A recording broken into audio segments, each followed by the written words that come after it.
Well, Brian, it really isn't. They basically want the same information that the English-speaking media does. Obviously, there's certain issues that affect some of the Hispanic population a little bit differently, and there may be a little bit more interest in things like that.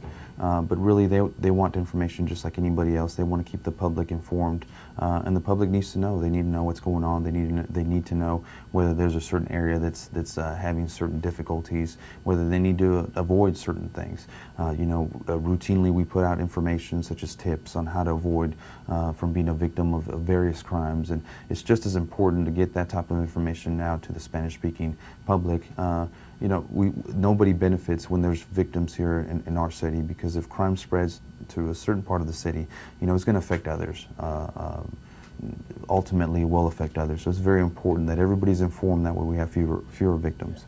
Well, right now we have approximately 30 bilingual officers. We need more. Really, the goal for our department is for it to be about 20% of the force, which would equate to about 200 officers.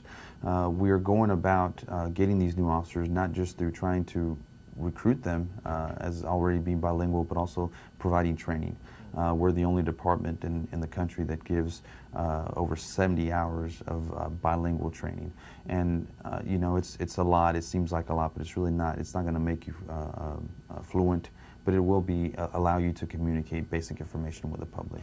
Well, to us it's very important, simply because we see a need. And bottom line is that we are here to protect and serve everybody, whether you speak English or not. So we really want to focus on being able to provide that service. If you can't communicate with somebody, then we can't do our jobs. Really, 90% of our job is communication, back and forth, getting information, getting suspect information, finding out what happens. So it's very important that we do this, and thus far it's been pretty successful. We still have a ways to go, but we're going to continue on. Well, obviously the job of a public information officer is to get the right information to the right people at the right time. So that's, in a nutshell, that's what my job is. To me, it's been very rewarding to be able to speak to twice as many people per se, because I can give information not just in English but in Spanish. So I think it's been a great benefit, not just to the department, but to me personally, because I feel like I am providing a service that is needed, and that's a good feeling.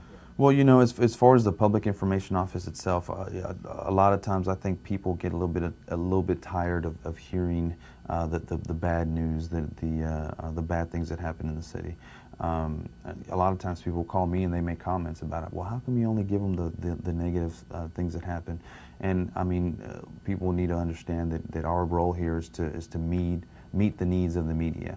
We don't pick the stories, we don't choose the stories, we don't suggest things. Really, we serve the public through the media. So whatever information that they ask for, that's the information we give them.